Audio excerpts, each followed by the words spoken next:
Glória do teu nome, em nome de Jesus, amém. Sejam todos bem-vindos.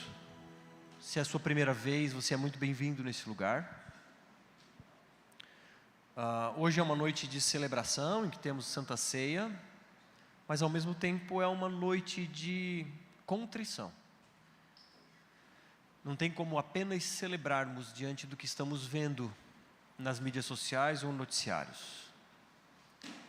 É uma noite de contrição e luto, porque muitos têm se perdido. No entanto, como foi dito, nós cremos na soberania de Deus. E Ele, em sua soberania, em sua onisciência, certamente tem cuidado dos seus naquele lugar. E rogamos para que Deus também, em tudo isso, use dessa circunstância, para que pessoas sejam alcançadas. Porque eu não sei se você sabe, o Rio Grande do Sul é o estado menos evangelizado do Brasil. É o estado que mais tem terreiros de Umbanda no Brasil, até mais até mesmo do que a própria Bahia.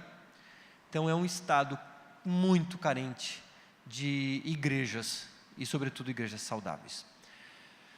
Pois bem, estamos numa série intitulada Praticando a Ressurreição. Estamos verso a verso navegando a carta de Paulo aos Efésios. Estamos falando sobre como colocar em prática a ressurreição. Nada mais é do que falar sobre amadurecimento. E amadurecimento nada mais é do que ajudar pessoas a serem parecidas com Jesus. Essa é a nossa missão. Essa igreja existe para te ajudar a ser parecido com Jesus. Essa igreja existe para nós nos ajudarmos uns aos outros a sermos parecidos com Jesus. E temos uma visão para 2030, que é o que chamamos de 80-60 até 2030. Queremos que vocês, que 80% desse povo que está aqui, esteja participando de pequenos grupos, que são os encontros nas casas ou aqui mesmo durante a semana. E queremos que 60% de vocês esteja servindo. Não só servindo, que servindo a gente quer mais, mas queremos que destes, 60% sirva conforme a sua paixão, que queima em seu coração, conforme o seu perfil e conforme os seus dons. Porque no fundo o que a gente quer é cristão maduro e líder inspirador. E você faz parte dessa visão. E para continuarmos nessa jornada de amadurecimento, hoje vamos falar sobre perder para ganhar. Chegamos no capítulo 3 da carta de Paulo aos Efésios e hoje vamos falar do verso 1 ao 13. E a ideia central de hoje é: Evangelho é sobre perder para que outros ganhem. Você que tem filho, sobrinho ou irmão mais novo, já viu crianças pequenas brincando. Principalmente crianças entre 2 a 4 anos. Coloque 2, 3, 4 brincando. Se você é professora ou mesmo professor, sabe do que estamos falando.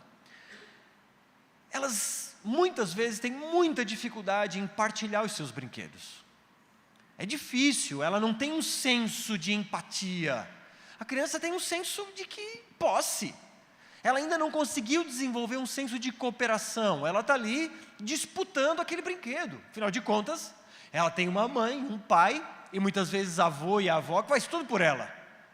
Então, ao primeiro choro, a mãe está lá dando de mamar. Ao primeiro resmungo, o pai está lá fazendo massagem na barriga do bebê para aliviar a cólica. Então, a criança está acostumada a ter a sua atenção, a ter a atenção de todos os que estão ao seu redor. Isso é natural. Agora, o problema é quando já não é mais criança e continua assim. Quando é um adolescente ou mesmo um adulto que quer a atenção de todos e vive para ser o centro das atenções, como que tudo girando ao seu redor. Quer atenção, quer ser ouvido e etc. E muitas vezes esses, então, são também imaturos espiritualmente. Porque são imaturos emocionalmente, vêm a Cristo, entregam as suas vidas a Ele, mas continuam bebês espirituais. Como eu falei ontem, com feridas que gostam de se lamber. São aquilo que eu falei sobre autopiedade, pessoas que têm piedade de si próprias e lambem suas feridas, são imaturos espiritualmente. Claro, é de se esperar que o recém-convertido seja imaturo espiritualmente. No entanto, o que não é de se esperar, são pessoas com 5, 10, 15, 20 anos de conversão sendo bebês espirituais. É o que alguns chamam de ovelhas. Essas são bebês espirituais, ou não sei como é que é o nome do bebê da ovelha. Alguém puder me ajudar? Enfim, o bebê da ovelha. Como é? Ovelhinha. As ovelhinhas de Jesus. Agora, para piorar, estamos mergulhados numa cultura que volta e meia aqui falamos, que é a cultura do consumo. Uma cultura que envolve consumir. E aí as pessoas vêm para a igreja para consumir. Consumir um louvor maravilhoso como esse, consumir uma pregação não tão boa como essa, uma kids, um estacionamento e assim por diante. E as pessoas acham que estão ali para comprar um serviço, e elas dão uma oferta para pagar por aquele serviço, mas isso não é igreja.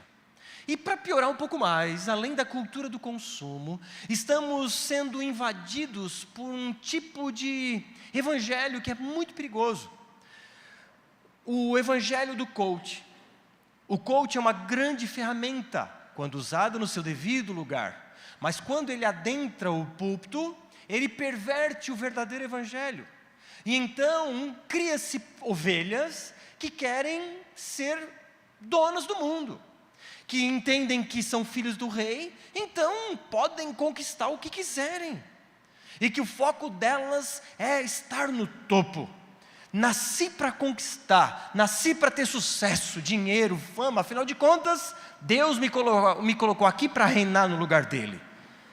Então, um bebê espiritual, numa cultura de consumo, numa pregação do evangelho gospel, só vai resultar em mais cristãos imaturos, com foco em si mesmos, que usam Jesus como trampolim para benefício pessoal, para autopromoção. No entanto, na jornada da maturidade, essas pessoas estão nos seus primeiros passos. O problema é que permanecem ali por décadas. Ou ainda outros, achando que estão na direção certa, estão na direção errada. Equivocadamente acham que estão caminhando na direção de Cristo, quando não. Então, por conta desses ingredientes que falei, temos vivido uma cultura muito perigosa, que tem cara de piedade, que tem cara de amor, mas no fundo não é o evangelho do nosso Senhor Jesus Cristo. E por causa disso, cristãos são imaturos, ou pessoas que vão à igreja caminham na direção contrária. Agora, nessa jornada de maturidade, nesse caminhar, você lembra, a gente começou falando sobre Deus. Então Paulo, na carta aos Efésios, primeiro capítulo focando em Deus, nas bênçãos espirituais. O Deus Pai que predestinou, que escolheu, o Deus Filho que redimiu pecadores, o Espírito Santo que nos selou com o selo da promessa. E ele ora para que a gente tenha um entendimento espiritual de tudo isso. Ele também disse que nós estávamos mortos em delitos e pecados, afastados de Deus, mas Deus, que é rico em misericórdia, graça e amor, pela fé nos salvou. Agora, não só nos salvou, mas nos conectou com o povo judeu. E nos salvou, nos conectou com o povo de Deus, com o povo judeu, e nos fez agora um novo povo para vivermos em boas obras. Portanto, diante dessas maravilhosas bênçãos, quais têm sido as suas respostas? Bebês espirituais querem o quê? Mais. Eu quero mais bênção. Tá, beleza, Bruno? Que bom que eu fui salvo, que eu fui justificado, redimido, santificado e etc. Mas assim, eu também queria um carro novo. Eu também queria uma casa nova. Eu vou pedir para Deus essas coisas. Irmão, não há nada de errado ter um carro novo. Nem uma casa nova, nem passear, nada disso. O problema é achar que Jesus está mais preocupado em te dar um carro novo do que salvar uma alma no Rio Grande do Sul. Entende o problema? O problema é achar que Deus está mais preocupado em te colocar no topo socioeconômico da sua cidade do que salvar almas do inferno. E o evangelho do coach junto com a o evangelho do coach junto com a cultura do consumo, num monte de corações imaturos, acham que Deus está preocupado com eu estar no topo, na fama, nas paradas de sucesso, como se dizia há anos atrás. Mas esses são os bebês espirituais. Os cristãos maduros entenderam que evangelho é sobre perder para que outros ganhem. Cristãos maduros entenderam que foram salvos para as boas obras, para o serviço ao próximo. Por isso que a ideia de hoje é essa. Evangelho é sobre perder para que outros ganhem. E o primeiro verso a gente vai ver que Paulo estava preso por amor. Texto em Efésios capítulo 3, verso 1 diz assim: por essa razão, eu, Paulo, o prisioneiro de Cristo Jesus, por amor de vocês, os gentios. Você sabe, sempre que tem um termo que se conecta com o que vem antes, precisamos entender o que vem antes. Porque lembra, é uma carta com uma escrita sequencial. Paulo não muda de assunto assim aleatoriamente.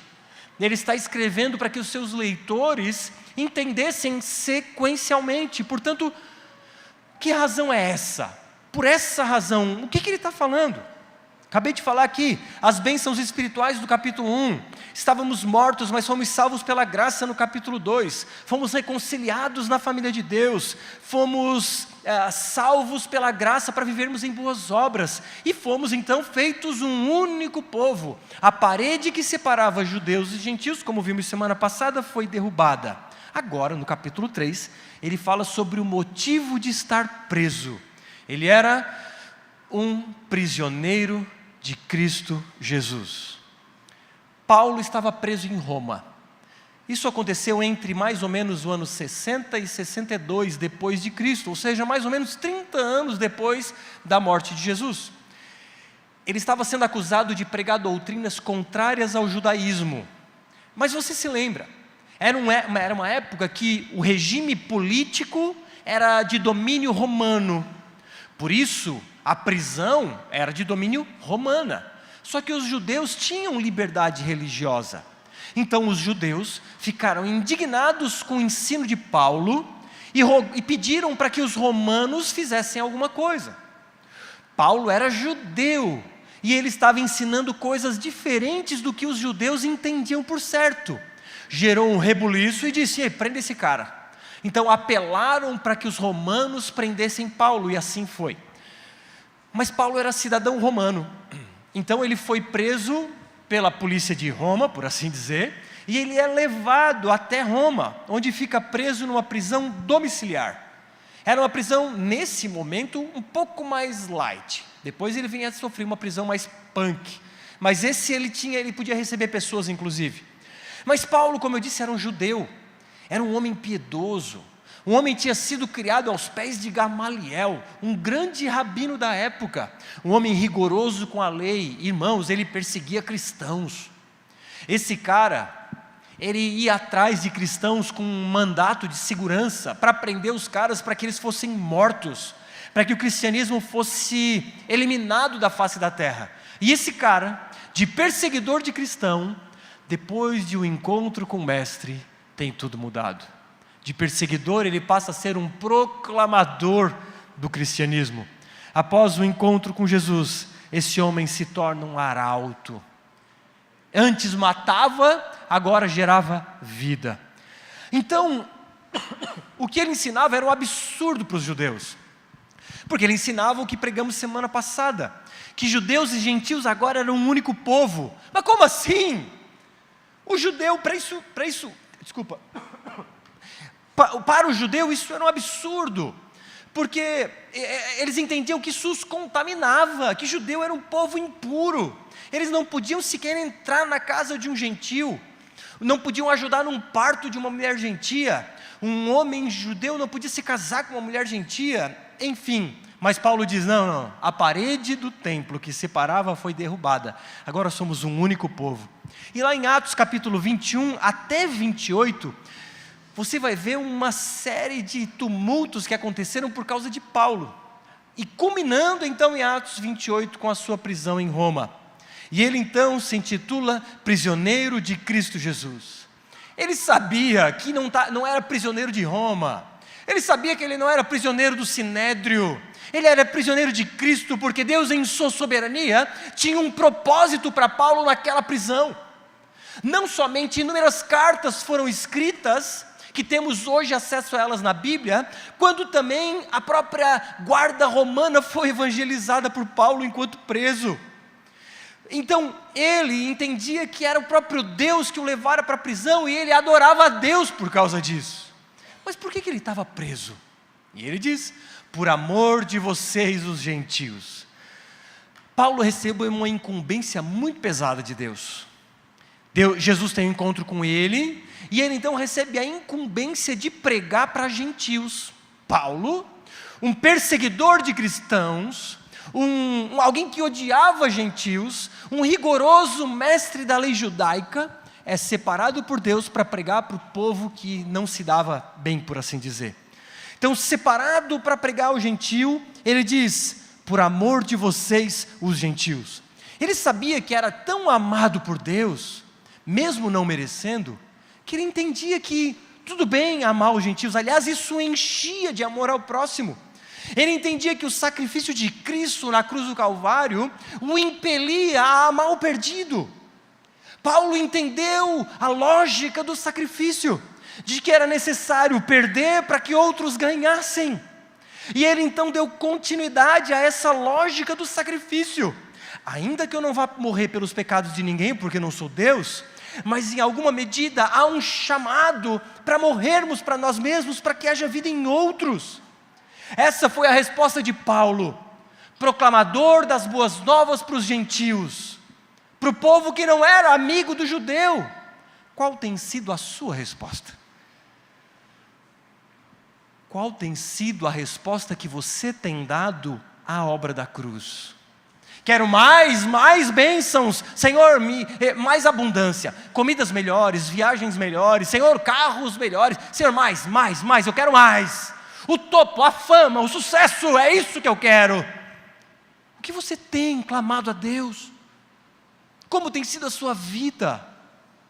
Aquele que nos ensinou a morrer para que outros fossem beneficiados, nos diz: façam o mesmo. É por isso que Paulo disse aos coríntios: eu de boa vontade gastarei, me deixarei gastar em favor de vocês. Você tem se deixado gastar em favor de outros? Isso é o Evangelho. Essa é a repercussão óbvia do Evangelho. Essa é a repercussão clara daqueles maduros cristãos que entendem que a morte de um trouxe vida a ele, portanto a sua morte traz vida a outros, e por isso se deixam gastar em benefício de tantos. Como falei há poucas semanas, no século XVIII havia um grupo chamado de morávios ou moravianos. Era um grupo que entregou-se como escravo para ser vendido, para que então, como escravos, viessem a evangelizar outros escravos. Esses homens e mulheres abriram mão de suas vidas, para que outros que estavam perdidos pudessem ouvir do Evangelho. Porque eles foram impactados com o Evangelho, e eles disseram: essa mensagem não pode morrer em nós. Como ouvirão lá naquele povo se não há quem pregue? Senhor, envia-nos. E assim eles foram, vendendo-se como escravos, compartilharam o Evangelho para um povo escravo. Que a vida de Jesus, de Paulo e dos próprios moravianos nos inspire a entendermos que precisamos nos deixar gastar pelos que estão ao nosso redor. Mas havia uma revelação de um mistério, que está nos versos seguintes: se é que vocês ouviram a falar da dispensação da graça de Deus a mim confiada em favor de vocês, pois segundo uma revelação me foi dado a conhecer um mistério, conforme escrevi há pouco, resumidamente. Ao lerem o que escrevi, poderão entender a minha compreensão do mistério de Cristo, o qual em outras gerações não foi dado a conhecer aos filhos dos homens, como agora foi revelado aos seus santos apóstolos e profetas pelo Espírito. O mistério é que os gentios são co-herdeiros, membros do mesmo corpo e coparticipantes da promessa em Cristo por meio do Evangelho. Esse é um mistério. Paulo diz: me foi revelado um mistério. Que mistério é esse? Aí vem: não, hoje vou lhes revelar um mistério. Chega o pregador: não, o mistério já foi revelado.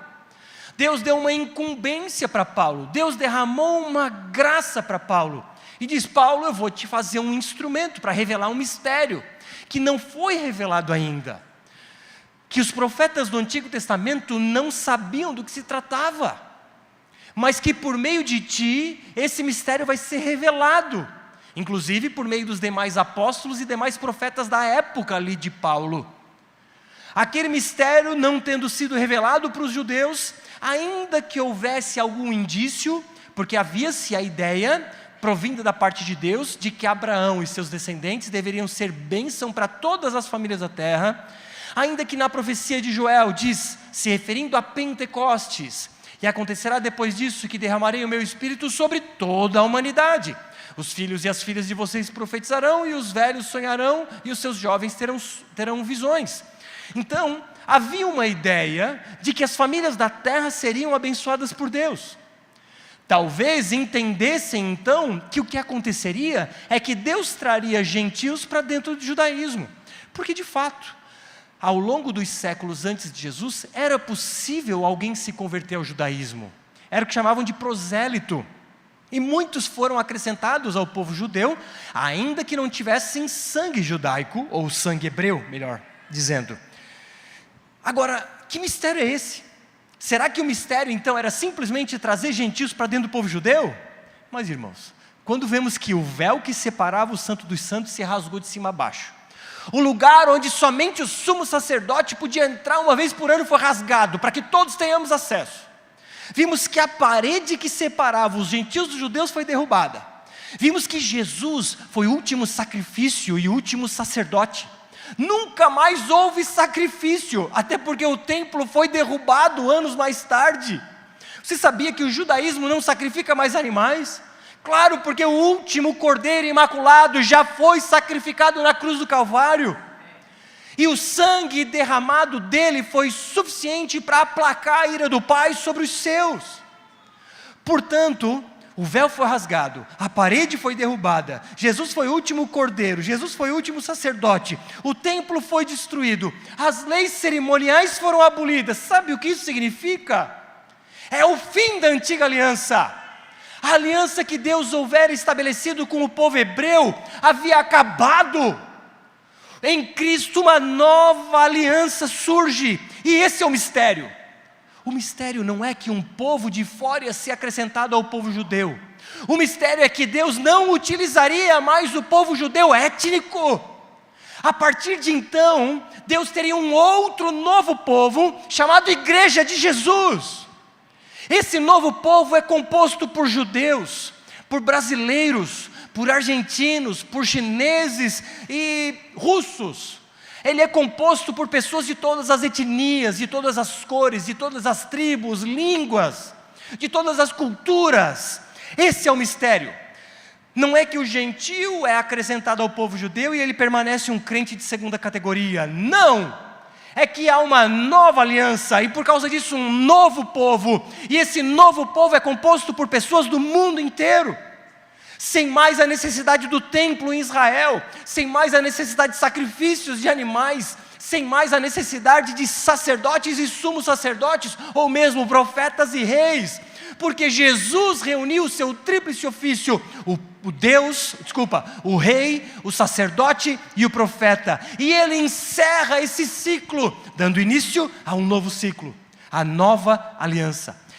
E esse mistério então nos fala que os gentios são co-herdeiros. Esse é o mistério. Agora não somos assim, vamos ganhar uma parte da herança. Uma parte pequena, quero dizer, menor do que a dos judeus. Não! Significa que nós somos tão herdeiros quanto os judeus, que se convertem, é claro. Significa que somos membros do mesmo corpo.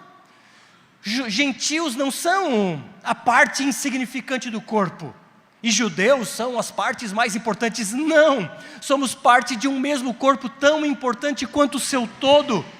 E não só isso, somos feitos coparticipantes da promessa em Cristo Jesus, ou seja, a promessa de que nós vamos herdar a vida eterna, num lugar onde não haverá mais choro, dor, lágrimas, sofrimento, morte, luto ou enchente. Esse lugar nos está reservado, porque nós já fomos selados com o selo da promessa, o selo do Espírito Santo, tanto quanto judeus. Portanto, meus irmãos, temos agora uma união plena e completa de um único povo, de um único corpo, chamado igreja. Isso era um absurdo para os judeus, mas isso é loucura, inclusive para muitos, mas essa é a mais pura verdade. Agora, qual é a lógica de cristãos trazerem costumes judaicos para um culto ou para a igreja? Não há lógica alguma, a não ser que você seja judeu. Mas do contrário, e ainda assim para a liturgia do culto não faz sentido. Não faz sentido usar quipá, talite ou coisas do gênero. Já acabou a antiga aliança, agora somos um novo povo. Não faz sentido um cristão que se converte e vai para uma sinagoga judaica. Judeus messiânicos, a não ser que sejam judeus de origem, e então se convertem, continuam com alguns costumes judaicos, tudo bem, mas irmãos, Israel não é mais o povo de Deus, a igreja é. Israel não é o relógio de Deus, a igreja é o povo de Deus. Deus não tem, na minha humilde opinião, algo especial para os judeus, porque agora vivemos a nova aliança, por isso que era um mistério, por isso que era uma loucura para o judeu, um mistério absurdo. Como assim? Agora não é mais a gente. Não, agora somos nós, o povo de Deus chamado igreja.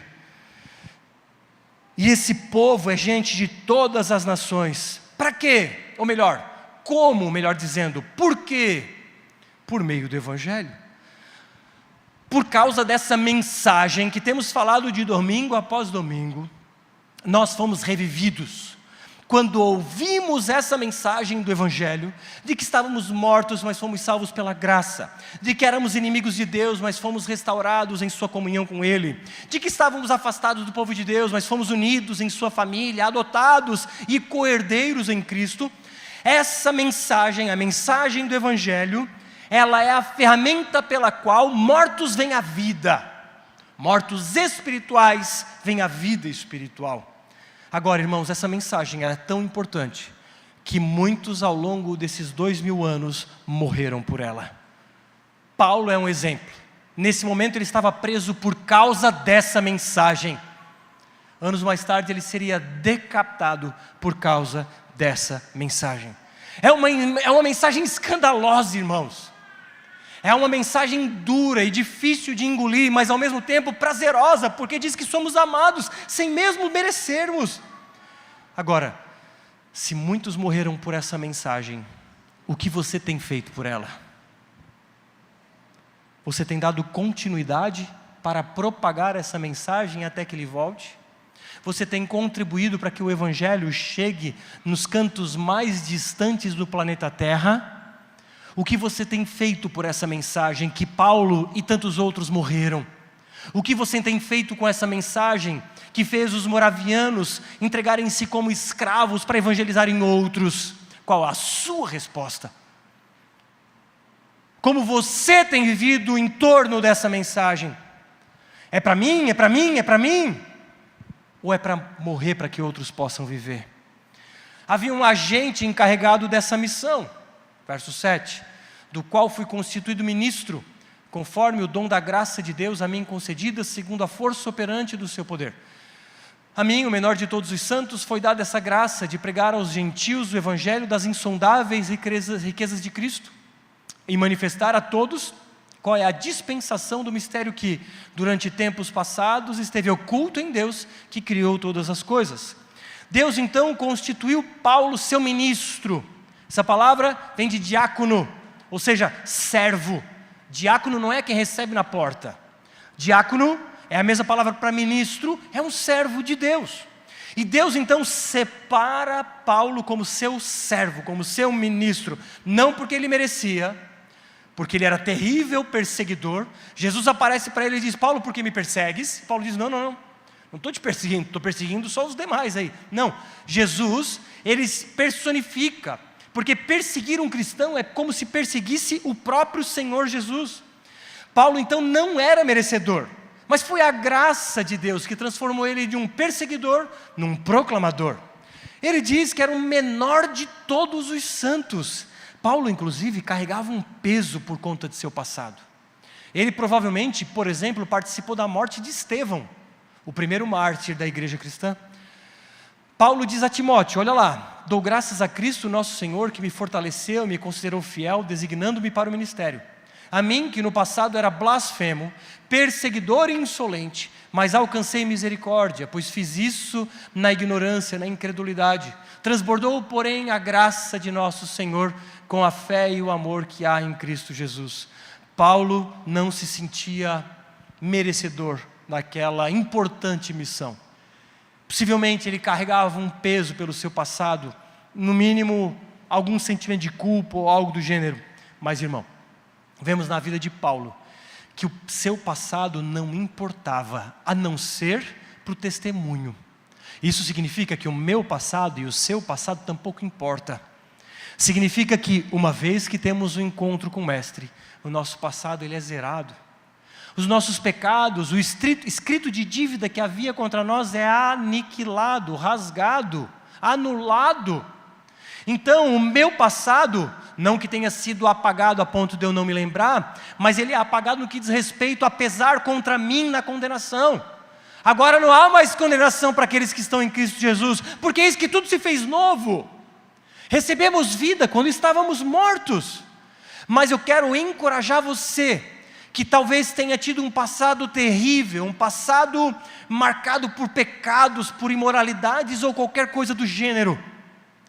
E vamos dizer que talvez você ainda esteja vivendo nisso. Eu quero te dizer que há esperança para você ser um servo do nosso Senhor Jesus Cristo. Paulo era um perseguidor, matava cristãos e se tornou o maior teólogo de toda a história. Muitos aqui tinham um passado terrível e hoje são proclamadores, e eu me incluo nesse grupo. Há 11 anos atrás, eu estava aqui do lado. E para quem não sabe, aqui do lado é uma balada. Há 11 anos atrás, aos 32 anos, Jesus me alcançou. E olha o que Ele me fez passar e ser. Hoje eu sou pastor. Jamais imaginei isso, meus irmãos. Não tenho quase nenhum familiar que é evangélico, a não ser alguns distantes. Mas Jesus quis me alcançar e transformou a minha realidade. A última coisa que eu imaginei ser é pastor, pode ter certeza disso. Mas Deus, em sua soberania, tinha um plano para mim, e Ele tem um plano para você. Não importa o quão imoral foi o seu passado, ou até mesmo o seu presente, importa que se você se arrepender dos seus pecados, Ele tem um novo futuro para você. Ele tem um novo caminho, Ele tem um propósito, Ele tem um plano. E você pode viver esse plano, e eu posso lhes garantir, porque eu vivi lá e aqui, e não há nada que se iguale. Não há nada mais prazeroso do que estar no centro da vontade de Deus, do que ser um servo do Senhor, um diácono, um ministro. E você não precisa ser pastor, mas também pode ser. Pode ser um missionário, pode ser um plantador de igrejas, mas pode ser um empresário, pode ser um profissional liberal, pode ser uma professora, pode ser um açougueiro, e você vai fazer o melhor da sua vida para Jesus. E você precisa viver por essa mensagem que fez Paulo ser preso. Mas talvez você diga: não, mas eu não sou capaz, é muito duro, eu não tenho capacidade. E aí ele diz: do qual foi constituído ministro, conforme o dom da graça de Deus a mim concedida, segundo a força operante do seu poder. Irmãos, há uma graça, existe um poder que capacita terríveis pecadores, uma graça que transforma e um poder que nos capacita, e isso está à nossa disposição, meus irmãos. É por isso que Jesus disse, lá em Atos capítulo 1, vocês receberão poder ao descer sobre vocês o Espírito Santo, e serão minhas testemunhas. Você tem à disposição o poder do Espírito Santo para ser essa testemunha, para viver pelo Evangelho. Testemunha do quê? Testemunha dessa obra de Cristo. Pregar o quê? Pregar o Evangelho de nosso Senhor Jesus Cristo. A graça de pregar aos gentios o Evangelho das insondáveis riquezas de Cristo. É para isso que Ele nos separou, é para isso que Ele nos predestinou, nos escolheu, nos perdoou, nos selou, nos adotou, nos reconciliou e nos fez herdeiros, para carregarmos uma mensagem e agora espalharmos essa mensagem para o mundo. Ele fez de nós proclamadores, Ele fez de nós arautos, como que carteiros que entregam uma carta numa residência, sem mudar o seu conteúdo, sem abrir sequer essa carta, mas simplesmente entregam ela de forma intacta. É para isso que nós somos chamados. Paulo, tendo sido um perseguidor, se transformou num proclamador pela graça. Você talvez tenha sido um blasfemador, talvez você tenha menosprezado cristãos como eu, mas Ele nos chamou para um novo propósito, para um novo plano, e eu tenho certeza que Ele está te chamando nessa noite, para um novo tempo, para uma virada de chave, para uma vida diferente do que você tem vivido até agora. Esse era o conteúdo da mensagem de Paulo. Ele, tendo sido um terrível perseguidor, e antes disso, olha, em Filipenses ele diz: fui circuncidado no 8º dia, sou da linhagem de Israel, da tribo de Benjamim, hebreu de hebreus, quanto à lei eu era fariseu, quanto ao zelo perseguidor da igreja, quanto à justiça que há na lei, irrepreensível.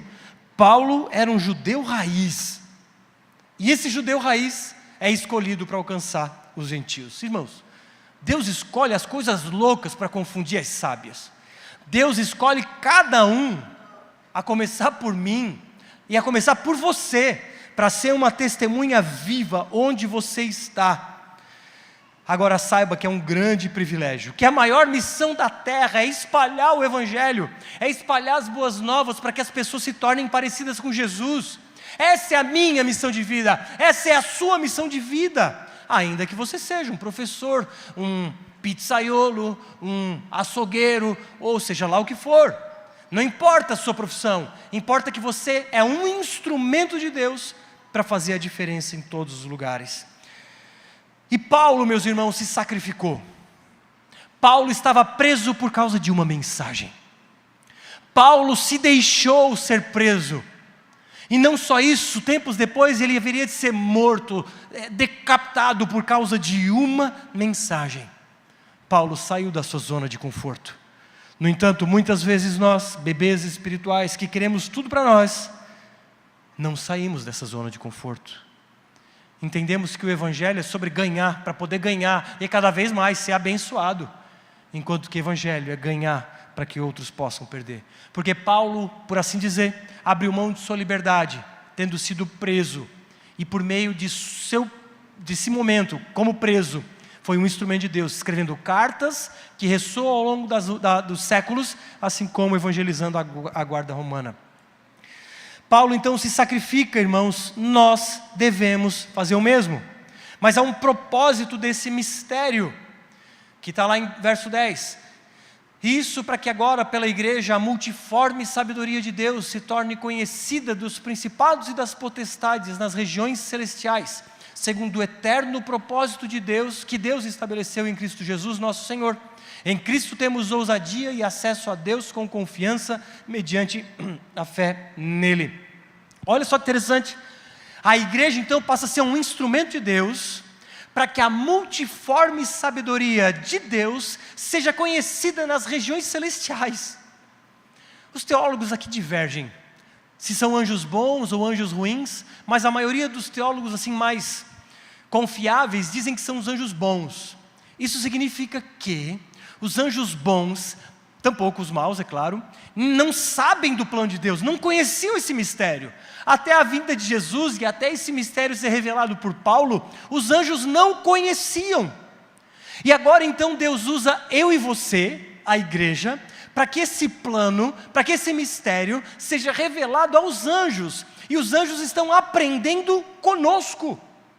A multiforme sabedoria de Deus está sendo revelada por meio da sua igreja, e os anjos de camarote comendo pipoca, aprendendo com a gente. Um mistério que eles não conheciam. Olha que privilégio, meus irmãos. Os anjos estão na arquibancada assistindo nós, nessa peça, cujo autor principal, obviamente, é Jesus Cristo. Não só isso, esse mistério revelado fez com que em Cristo nós tenhamos ousadia e acesso a Deus com confiança, mediante a fé nele. Ousadia e confiança, não é ousadia e alegria, como alguns têm tatuado no braço, os pagodeiros. Ousadia e confiança. ousadia para adentrar ao trono da graça, confiança para adentrar o Santo dos Santos, a estar na presença do Pai. Éramos perdidos e fomos encontrados, e Ele nos traz para a sua família. Éramos pecadores, Ele nos torna santos. Não tínhamos esperança, vivíamos no mundo caído, e Ele nos traz para a sua família, para o seu conforto. Estávamos destituídos de sua graça e condenados ao inferno, porque éramos filhos da sua ira, inimigos de Deus. Mas fomos restaurados, reconciliados, porque somos amados. As paredes se quebraram, o véu foi rasgado, e um mundo que estava perdido e sem esperança encontrou Jesus. E de novo, e essa mensagem chegou a nós, porque pessoas morreram ao longo das décadas. O que você tem feito com essa mensagem? Escravos eram libertos com uma carta de alforria. Um portador dessa carta, por alguma medida governamental, podia ter a autoridade de libertar escravos. Eu e vocês temos uma carta de alforria na mão, que é o Evangelho. O que estamos fazendo com essa carta? Pense, você passa por um lugar cheio de escravos. Não sei se você já foi em alguma fazenda do tempo da escravidão. Região de São Paulo tem bastante, eu já fui lá. Então tem o tronco, tem o lugar onde os escravos eram presos, a cela e etc. Imagine você vai a uma fazenda dessa e encontra um monte de escravos. O dono da fazenda não está mais, e você tem a chave para libertá-los. O que você faz?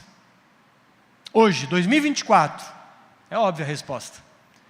Por que não estamos fazendo isso com aqueles que estão escravos de Satanás? Por que não estamos espalhando essa mensagem que traz liberdade a cativos? Paulo então fala, para finalizar, a honra de sofrer pelo Evangelho. Portanto, eu peço que não desanimem por causa das minhas tribulações em favor de vocês, pois isso é motivo de honra para vocês, irmãos. Paulo preso dizendo, não desanima, galera. Isso é motivo de honra, é motivo de alegria. E olha que Paulo já tinha passado por coisa, acompanha na tela. 5 vezes recebi dos judeus 40 açoites menos 1. 3 vezes fui açoitado com varas. 1 vez fui apedrejado. 3 vezes naufraguei. Fiquei 1 noite e 1 dia boiando em alto mar. Em viagens muitas vezes, em perigos de rios, em perigos de assaltantes, em perigos entre patrícios, em perigos entre gentios, em perigos na cidade e em perigos no deserto, em perigos no mar e em perigos entre falsos irmãos, em trabalhos e fadigas, em vigílias muitas vezes, em fome, sede, jejuns, muitas vezes em frio e nudez. Além das coisas exteriores, ainda pesa sobre mim diariamente a preocupação com toda a igreja. Mas relaxa, não desanima, está tudo certo, é o que Paulo está dizendo. Possivelmente eles sabiam de todas essas aflições que Paulo passara, e ele diz, não desanimem, porque esse sofrimento que é para Cristo, não é motivo de desânimo, é motivo de honra. Mas nós sofremos quando o pneu fura, o inimigo se levantou, porque o meu pneu furou. Irmãos, não admitimos sofrer por um pneu furado, quanto mais pelo Evangelho. Deveríamos nos sentir honrados, se formos chamados para sofrer por Cristo. Deveríamos nos sentir honrados, se formos chamados para ser mártires de Cristo. Deveríamos nos sentir felizes, se tivermos a honra de sofrer por aquele que sofreu em nosso lugar. Que o Senhor receba a recompensa pelo seu sacrifício, foi o que os moravianos disseram. Irmãos, por quê? Porque o sofrimento é uma ferramenta de amadurecimento. Porque quando estamos em meio ao sofrimento e glorificamos a Deus, nós estamos mostrando para o mundo de que a nossa vida não é aqui. Aqui nós somos peregrinos, mas uma herança nos espera. Quando em meio ao sofrimento damos glória a Deus, o mundo lá fora se pergunta, como assim? É porque existe uma esperança dentro do nosso coração. Paulo então diz, temos porém esse tesouro em vasos de barro, para que se veja que a excelência do poder provém de Deus, não de nós. Em tudo somos atribulados, porém não angustiados, Ficamos perplexos, porém não desanimados. Somos perseguidos, porém não abandonados. Somos derrubados, porém não destruídos. Levamos sempre no corpo o morrer de Cristo, para que também a vida dele se manifeste em nosso corpo. Porque nós, que vivemos, somos sempre entregues à morte por causa de Jesus, para que também a vida de Jesus se manifeste em nossa carne mortal, de modo que em nós opera a morte, e em vocês a vida. Paulo entendeu que o Evangelho era morrer, para que outros pudessem viver. Paulo entendeu que o Evangelho era sobre perder, para que outros ganhassem. Muitos foram presos, torturados e mortos, para que ouvíssemos essa mensagem. Quero te dizer, irmão, chegou a nossa vez. Está na nossa mão. Sabe a batata quente? Vai! Está com a gente. Podemos ser perseguidos? Podemos, mas sinceramente eu acho que a tentação não vai ser essa. Creio eu que o que tende a nos chamar, a nos desviar, não é o medo da morte, mas sim o conforto. Temo, irmãos, que aquilo que desvia a nós o nosso propósito é essa cultura do consumo, a cultura hedonista, a cultura do prazer, a cultura que fala sobre acumular, sobre descansar, usufruir, relaxar, curtir. A cultura, irmãos, sexualizada, como passaram na TV ontem. A cultura que fala sobre prazer, independente de qual tipo, importa é ter prazer, importa é ser feliz. O evangelho da fama, do sucesso, do topo. Eu temo, irmãos, que é esse tipo de coisa que vai tender a tentar nos desviar do foco. E sabe quem ofereceu esse tipo de coisa? Satanás. Ele disse para Jesus, o diabo ainda levou Jesus a um monte muito alto, mostrou-lhe todos os reinos do mundo e a glória deles e disse, tudo isso lhe darei se prostrado me adorar. Quem oferece as glórias desse mundo são os instrumentos dele, de Satanás. É tentador, meus irmãos. Quem é que não quer ficar rico? Quem é que não quer ser famoso? Ser aclamado e aplaudido? E não é errado, tá? Ser rico, não é errado nem ser famoso, tá tudo bem. Mas isso não pode ser o foco. Irmãos, há pessoas que fazem pacto com Satanás para querer ter fama, sucesso. Irmãos, você pode ser rico, mas saiba que o seu dinheiro é uma ferramenta do Evangelho. Você pode ser famoso, mas saiba que a sua fama é uma ferramenta para que Jesus seja exaltado. Isso é o Evangelho. Então, meus irmãos, o desafio que nós temos em mãos é espalhar essa verdade, que não é papinha. Vocês não estão mais recebendo papinha. Vocês estão recebendo caldo grosso, talvez feijoada, talvez alguns aqui estejam entalados. Não, isso não é o Evangelho que eu aprendi. Mas, irmãos, é o que aqui a Bíblia nos diz. E eu uso Jesus para falar por mim. Ele disse, quer ser meu discípulo? Quer ser meu seguidor? Ok, negue-se a si mesmo, tome sua cruz e siga-me. Pois quem quiser salvar a sua vida, perderá. E quem perder a vida por minha causa, esse a achará. O que é vida? Os prazeres que a vida proporciona? Ou a vida que Ele tem para nos oferecer? Negue-se a si mesmo, tome sua cruz e siga o Mestre. É sobre perder para que outros ganhem, morrer para que outros vivam. O desejo de acumular, então, gradativamente se transforma num desejo de compartilhar. O egoísmo gradativamente se transforma em generosidade. O desejo de fama e sucesso gradativamente se transforma num desejo de dar glória a Jesus. E o desafio, então, é não usar Jesus como benefício pessoal. Portanto, maturidade, ou seja, negar-se a si mesmo em benefício do outro. Alguns exemplos é visitar um doente, é pregar num presídio, é levar marmitas a moradores de rua, é num sábado à noite largar a família para consolar um aflito, é sobre compartilhar o seu dinheiro, é sobre tirar tempo para conversar com um irmão que está em sofrimento, é sobre doar e ir ao Rio Grande do Sul, é sobre servir em algum ministério. Irmãos, Quantos vocês acham que está lá no Ministério Infantil agora, servindo para que você possa aqui experimentar esse culto? Vou chutar aí, uns 15, estão lá servindo. Sabe, eles estão, entre aspas, perdendo um culto, mas eles estão ganhando, mais do que todos, porque é muito mais bem-aventurado dar do que receber.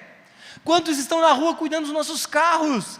Esses irmãos que estão servindo, cuidando das cadeiras, do data show, da transmissão, do som, da banda, do kids e etc., entenderam que evangelho é sobre perder para que outros ganhem. Fomos chamados então, irmãos, para isso, para espalhar essa mensagem, para fazer discípulos, e é por isso que eu digo, o evangelho é sobre perder para que outros ganhem. E concluo dizendo que estudamos aí os efeitos do evangelho. Afastados de Deus, fomos adotados e agora somos herdeiros. Inimigos de Deus, fomos reconciliados e agora somos seus instrumentos. Éramos pecadores diante de Deus, fomos perdoados, agora somos santos. Deus nos conectou com os judeus, somos agora um único corpo, uma única família, e por causa dessa mensagem, Paulo se sacrificou. Por causa dessa mensagem, muitos se sacrificaram ao longo das décadas. Por causa dessa mensagem, eu larguei o meu trabalho, vendi o que eu tinha de empresa para poder me dedicar. Por causa dessa mensagem, a Lela está prestes a largar o trabalho dela. E não pense que é para ganhar mais do que ela ganha no trabalho dela. E quem conhece sabe muito bem disso. Ela entendeu essa mensagem, ela quer viver por essa mensagem. Você não necessariamente precisa largar o seu trabalho. É possível sim ser um proclamador do evangelho onde você está. No entanto, saiba que em alguma medida o evangelho é sobre perder para que outros ganhem. Paulo se sacrificou, os moravianos se sacrificaram, muitos se sacrificaram. O que você tem feito? Se cada um de nós cumprirmos o nosso papel, fica leve para todos. E aí eu finalizo com essa passagem de Paulo. Porque nós que vivemos somos sempre entregues à morte por causa de Jesus, para que também a vida de Jesus se manifeste em nossa carne mortal, de modo que em nós opera a morte e em vocês a vida. O que você vai fazer com isso? Você tem 2 desafios. O primeiro deles, compartilhe essa mensagem com uma pessoa essa semana. Só uma. Amigo, irmão, vizinho, colaborador do trabalho, colega da faculdade, enfim. E o segundo passo, ajude-nos a compartilhar o evangelho todas as semanas aqui na igreja. Sirva em alguma área. Banda pode subir. A gente vai orar. E vamos ter esse tempo de ceia.